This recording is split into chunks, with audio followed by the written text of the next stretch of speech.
자, 리포트 뚜껑 오늘도 열어보도록 하겠습니다. 정서한 아나운서와 함께합니다. 어서 오세요. 안녕하세요. 네, 반갑습니다.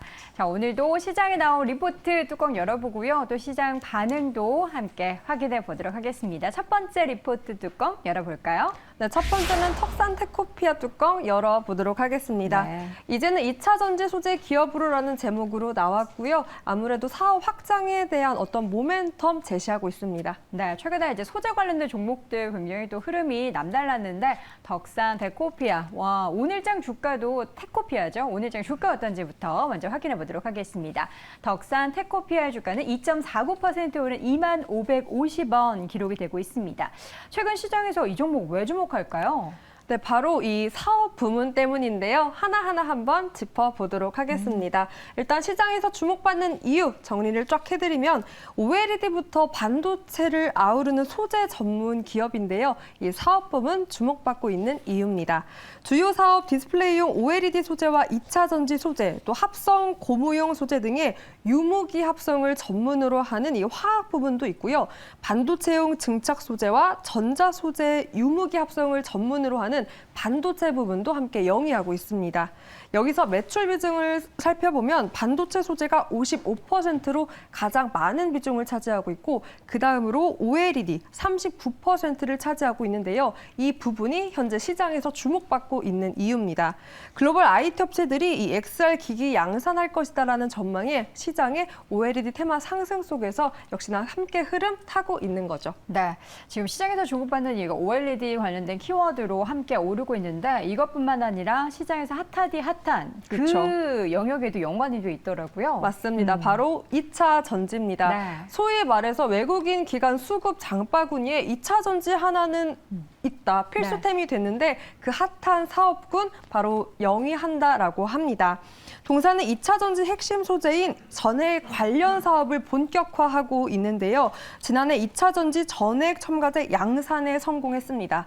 현재는 한 개 품목만 양산을 진행하고 있지만 내년 상반기부터는 신규 가동될 품목을 기다리고 있고 내년 연말 기준으로 예상 생산량이 무려 2,300톤이 됩니다.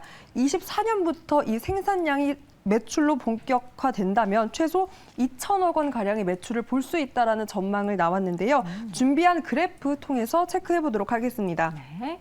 최근 9개 분기의 실적 흐름입니다.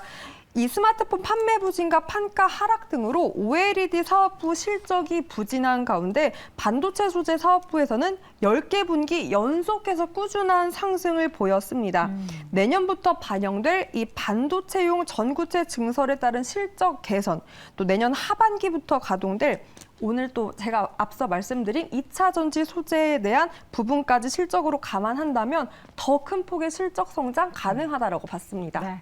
뭐 반도체 쪽도 그렇고 뭐 OLED 그리고 2차 전지 관련해서 전반적으로 이제 소재 관련한 종목들도 최근에 좀 부각이 되고 있는데요. 덕산 테코피아 주가가 일단 어떤지 보도록 하겠습니다. 오늘장에서는요 사실 장중에 13%까지 올라갔다가 좀 윗꼬리로 달았습니다. 그 이유는 어제도 굉장히 많이 올랐거든요. 어제 이제 기관 수급이 대거 유입되면서 주가가 20% 넘게 장대 양봉을 뿜어냈습니다. 단기적으로 굉장히 바닥권에서 있다가 지금 이제 막 시세를 분출하고 있는데요. 과연 여러 가지 모멘텀을 등에 업고 얼마나 추가적인 상승을 이어갈지 함께 기대해 보도록 하겠습니다. 첫 번째 종목 덕산 테코피아, 이름이 어렵네요. 테코피아 확인해 봤고요. 두 번째 리포트 뚜껑 열어보시죠. 네, 현대 일렉트릭 어떤 흐름 가져가고 있는지 한번 열어보겠습니다. 짧은 리드타임 아래 수주 급증이란 제목으로 나왔고 이 하반기 수주 증대가 이어질 거라는 전망에 목표가 상향 조정 리포트가 나왔습니다. 네, 목표가 상향 조정 리포트에 걸맞게 오늘장 주가도 오르고 있는데요. 현대 일렉트릭의 주가 확인해 보시죠. 1.88% 오르고 있습니다. 32,550원 기록이 되고 있습니다. 자, 첫 번째 투자 포인트는 뭘까요? 네, 수주 증대 전망에 목표가도 올렸습니다. 목표가 상향 조정의 이유, 수주 추이부터 체크를 해볼 텐데요. 1번 사진 그래프를 통해서 보겠습니다. 선박 시장 수주량 증가세가 확인되고 있습니다. 오른쪽 그래프를 보면 알 수 있을 텐데요. 뒤에 있는 회색이 수주량이고 앞에 초록색이 매출 부분입니다. 매출과 수주가 이번 분기 그리고 다음 분기까지 이렇게 함께 1분기, 2분기 증가세를 보이는 걸 확인할 수 있었고요. 현대 일렉트릭의 올해 6월 말 수주 잔고는 25억 200만 달러라고 합니다. 전년 동기 대비 7억 2천만 달러가 증가한 건데요. 이 선별 수주 기조에도 중동, 선박, 북미 등 이 주요 시장 호조에 따른 폭발적 수주 증대 기조가 하반기에도 이어질 수 있다라고 봤습니다. 그러니까 연간 신규 수주가 약 30억 달러에 육박할 수 있다라는 분석이 나온 건데요. 여기에 동사는 약 3년 10개월 만에 중동으로부터 수주 공시를 따냈습니다. 676억 원의 수주 공시 계약이 나오면서 업황 개선 기대감을 고조시켰고요. 특히 이 사우디발, 요즘 사실 네옴시티 관련해서 사우디발 수주 소식으로 기업들의 호조가 연이어서 나오고 있는데 동사도 마찬가지입니다. 이 전기통신 부문 수주량 증대로 인해서 직접적 수혜가 예상되고 있습니다. 다시 한번 그래프로 돌아가서 체크를 해보겠습니다. 왼쪽 그래프를 보면 아시다시피 오른쪽 그래프와 매출과 영업량 추이가 조금 달랐습니다. 아까는 함께 올라갔다면 이 중동 시장의 수주 및 매출 실적 이번 분기를 보면 매출은 이렇게 늘어났지만 수주 그래프를 보면 수주가 다소 꺾였습니다. 네. 그럼에도 불구하고 실적을 호조하게 나올 수 있다라고 전망한 이유는 바로 원가 상승률이었는데요. 네, 이 수주는 다소 줄어들었지만 이 올해 하반기 원자재 인상을 반영한다면 수주권의 매출 인식 비중이 더욱더 늘어날 것이라고 예상을 했고요. 내년에 반영될 올해 신규 수주분 증대 효과까지 반영을 한다면 매출이 전년 동기 대비 28% 늘어나는 큰 폭의 성장을 볼 수 있을 것이라고 예상했습니다. 네. 수주, 수주 얘기들이 굉장히 많이 그렇죠. 들어오면서 기대감을 굉장히 많이 갖게 하는데 그래서 이제 하반기에 현대 일렉트릭이 상반기보다 더 좋아진다라는 거잖아요. 네. 이어서 좀 확인해 볼까요? 네, 맞습니다. 특히나 이 분석이 재밌었던 게 바로 리즈 시절 다시 돌아온다라는 분석이 나왔습니다. 현대 중공업 사업부 시절 호황기인 2008년 그리고 2010년경으로 복귀가 그려진다라는 분석인데요. 그래프 통해서 한번 어떻게 리즈로 돌아갈 수 있는지 보도록 하겠습니다. 이 중동과 선박 분야 발주 호황기를 누렸던 높은 수익을 볼 수 있다라는 분석입니다. 이제 가장 높은 영업이익률을 달성했던 게 바로 2008년이었고요. 현재 흐름과 비슷했던 흐름을 가져갔던 게 바로 리포트에서 확인했던 2010년입니다. 이 조선의 최대 호황기라고 볼 수 있었던 2008년에는 매출이 무려 2조 2천억 원 수준의 정점이었고요. 지금보다 무려 오래된 2008년 시세를 반영한다면 훨씬 더 많은 영업이익률을 달성한 거라고 볼 수 있습니다. 또한 현대중공업에서 전기전자 사업부 시절이었던 이 2010년에는 매출이 3조 6천억 원 영업이익률, 그러니까 15%를 기록한 적도 있었는데요. 현재 중동과 조선이 주도하는 이 수주 급증 움직임을 반영한다면 이 과거 호시절 기억을 떠올리게 하고 충분히 이 흐름 이어갈 수 있다라는 재미있는 분석을 함께 덧붙였습니다. 네, 자 그렇다면 현대 일렉트릭의 지금 목표 주가가 37,000원이 나왔거든요. 일단 현재 주가의 움직임을 보도록 하겠습니다. 자, 최근에 이제 단기적으로 계속된 주가의 상승이 가파르게 나타났고요. 주가는 장중에 34,000원 최고가를 찍었던 적도 있지만 지금 소폭 조정을 받으면서 32,000원입니다. 이렇게 보면은 주가가 추세적으로 단기적으로 많이 올랐구나 싶은데요. 월봉을 한번 보도록 하겠습니다. 목표 주가 37,000원이 과연 높을까에 대해서는 월봉을 보면은 그렇게 높게 생각이 안 듭니다. 예, 지금 7만 원이었던 적도 있었던 시기가 이 종목의 주가의 과거로 보면 7만 원이었던 적도 있었기 때문에 지금에서 37,000원이면은 굉장히 또 바닥권에서 굉장히 또 낮은 목표 주가라고 볼 수 있을 것 같습니다. 앞서 이야기했었던 2010년의 그 호황을 생각한다면 목표 주가를 계속해서 매출이 발생을 하는 것에 따라서 올리는 증권사들도 나올 것 같은데요. 함께 확인해 보시면 좋을 것 같습니다. 자, 마지막 리포트 뚜껑 열어보도록 할까요? 네, 마지막은 엔터주 SM 뚜껑 열어보도록 하겠습니다. 네, 미워도 다시 한 번이라는 제목으로 나왔고요. 목표가는 91,000원을 제시했는데 왜 미웠는지, 왜 다시 한번 봐야 되는지 짚어보도록 하겠습니다. 네, SM 일단 밉나 봅니다. 오늘 좀 주가는 하락을 하고 있거든요. 현재 주가 움직임 1.3% 하락한 68,300원 기록이 되고 있습니다. 왜 미웠죠? 네.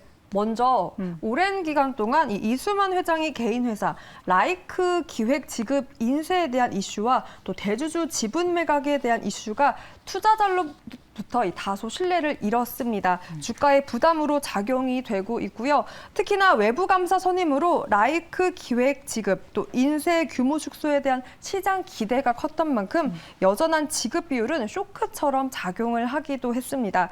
네, 그러나 2분기 실적으로 달래주기라는 제목 포인트로 제가 적어봤는데 이 노이즈를 빼고 2분기 실적을 본다면 MD 매출 레벨업으로 여전한 팬덤 경제 우위를 점하고 있고요. 또 기타 자회사 적자 감소로 이 리오프닝에 대한 기대감, 수혜를 키웠습니다. 더 나아가서 향후 아티스트 라인업 풀 가동을 한다면 다시금 예전의 주가 회복 돌아올 수 있다라는 긍정적 의견을 덧붙였습니다. 네, 그동안 이제 미웠던 이유들을 쭉 확인해봤고요. 그러면 다시 한번 봐야 하는 이유도 봐야겠죠. 네, 그럼 실적 미리 보기를 한번 해보도록 하겠습니다. 1번 사진 그래프와 함께 해볼 텐데요. 부분별 매출액 추이를 일단 그래프를 통해서 보겠습니다. 네, 아래 SM 콘서트와 MD 분기 매출 추이인데요. 오렌지 색깔이 콘서트고 회색이 MD 쪽 부분의 매출 추이입니다. MD 매출액이 꾸준히 늘어나고 있음이 확인이 되고 있고 오른쪽이 1분기 그리고 그다음에 2분기 성장입니다. 이 성장세를 통해서 콘서트 재개, 팬덤 확장의 결과물로 해석을 할 수 있고요. SM은 특히나 일찍이 전체 아티스트를 하나로 아우르는 세계관을 구축을 했습니다. 이 팬덤 락인 또 확장 가속화 전략을 깨왔기 때문에 이 결실이 이번 분기에 나왔다고 할 수 있겠고요. 또한 동사의 사업은 대개 리오프닝과 맞닿아 있습니다. 특히나 2분기 영업 적자폭 숙소와 또 순손익이 흑자 전환을 통해서 하반기 이 리오프닝에 대한 기대감 본격적으로 가동할 수 있다라는 전망도 덧붙였습니다. 또 기대감을 키워도 되는 부분 볼 텐데요. 2번 사진 바로 보도록 하겠습니다. 네. 아티스트별 음반 판매량입니다. 어떻게 보면 기업 실적처럼 성적표라고 할 수 있겠는데요. 검은색이 에스파의 음반량이고요. 또 압도적으로 높던 주황색이 NCT의 음반 판매량입니다. 그 밖에도 동방신기, 슈퍼주니어, 샤이니, 소녀시대가 있는데 일단 보고서에서는 이 에스파 연말 예상되었던 신규 앨범 발매가 연기되었다라는 점을 아쉽다고 표명을 했고요. 또 가장 많은 음반 판매량을 차지하고 있는 게 NCT입니다. 이 NCT가 하반기 완전체 앨범으로 돌아옵니다. 이 기대감과 함께 또 NCT 투어 확장 등이 예정되어 있기 때문에 실적 공백은 당분간 없을 거다라는 긍정적 의견을 제시했습니다. 네, 저는 보면요, 이제 뭐 여기 소녀시대, 그죠, 슈퍼주니어, 동방신기, 샤이니. 까지 뭐 레드벨벳까지는 이제 됐는데 이렇게 좀 비중이 높은 NCT나 뭐 에스파 등의 아티스트들이 인기를 굉장히 많이 끌고 있다는 걸 이걸 보면서 또 새삼스럽게 느끼면서 시대가 많이 변했구나라는 생각이 들었습니다. 그런데 목표 주가가 사실 91,000원이면은 그렇게 높은 가격대는 아닙니다. SM의 최근의 주가 움직임을 함께 볼 텐데요. 박스권에 좀 갇혀 있죠. 계속해서 보면은 5만 원대에서 한 8만 원 중반대에 박스권에 좀 갇혀 있는 그런 주가 움직임입니다. 그런데요, 좀 차트를 길게 보면은 이게 낮은 가격에서의 박스권이 아니라 좀 고가 부근에서의 박스권입니다. 그렇기 때문에 이제 91,000원에 대한 목표 주가가 사실 그렇게 높지도 않지만 뭐 지금 상황에서는 그렇게 낮지도 않은 그런 구간이기 때문에 앞으로 여러 가지 아티스트들의 이러한 실적이 얼마나 더 늘어나게 될지 여부 함께 지켜보면서 주가의 목표 주가도 확인해 보도록 하겠습니다. 자, 이렇게 해서 오늘도 리포트 뚜껑 3가지 종목 확인해 봤고요. 정수환 아나운서 함께했습니다. 고맙습니다. 고맙습니다.